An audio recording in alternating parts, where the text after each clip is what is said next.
डाबुगां थाना अधीन कन्या आश्रम रास्ता निकट में मंगलवार अपराह्न वृद्धा महिला बेकरू सुना चेन टाणी नेबा घटना शुक्रवार डाबुगां पुलिस 2 जन दुर्बृत्तों को गिरफ्त कर कोर्ट चालाण करिछि।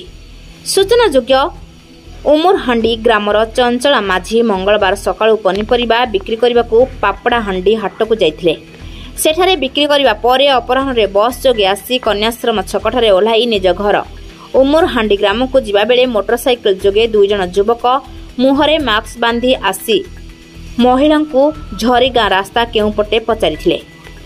महिला जनक रास्ता कही निज ग्राम आड़ को जाउथबा बेले 2 युवकों मध्यरु जने युवक वृद्धा महिला बेकरू पछपटू तांको सुना चेन झांपी नहीं मोटरसाइकेल चली जाइथिले।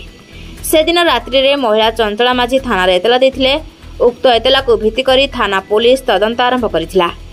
अभियुक्त माने हेले झरीगां ब्लॉक अधीन पितासिल ग्रामर परशुराम सांता बयस 24 वर्ष और मुंडागुड़ा ग्रामर राकेश सांता बयस 23 वर्ष गिरफ्त कर आज अपराह्न कोर्ट चालाण कर एक नंबर विहीन मोटरसाइकेल जबत कर थाना सब इन्स्पेक्टर चंदन साहू घटनार तदंत करुछंती। एही थाना केस नंबर 86/25 रे एक मामला रुजु कर नवरंगपुर मिहिर शंकर पात्र रिपोर्ट प्रया खबर।